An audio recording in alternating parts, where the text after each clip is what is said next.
on aurait besoin de moins de forces de l'ordre parce qu'on n'aurait pas besoin d'interpeller 60 fois une même personne, de la condamner 27 fois. On est en train de parler de 27 condamnations, on n'est pas en train de parler d'une personne qui a récidivé une ou deux fois quand même. Ça vous choque quand vous apprenez qu'il a 29 ans et déjà 27 ans.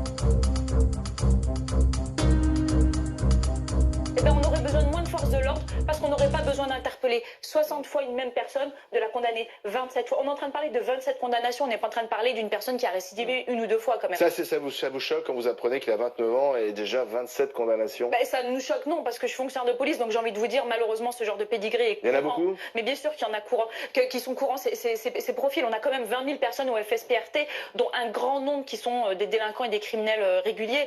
Enfin, on l'a dit, en effet, on est dans un état de droit, on condamne pas sur la base de soupçons. Le FSPRT, c'est un outil de travail pour les enquêteurs et les services de police.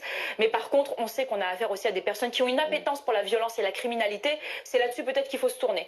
Un mot sur le profil quand même de ce multi-récidiviste. Ah ben, j'abonde dans le sens de ma voisine.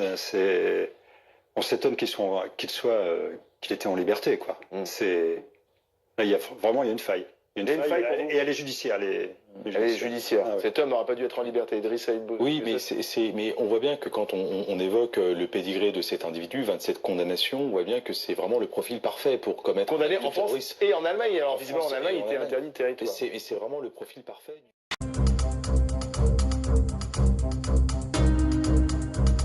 Dernier mot. n'est pas haïssable, cher ami.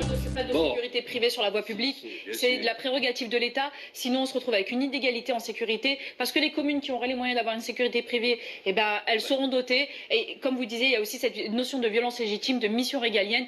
Non, quand on rentre dans la police nationale, on a aussi un cœur.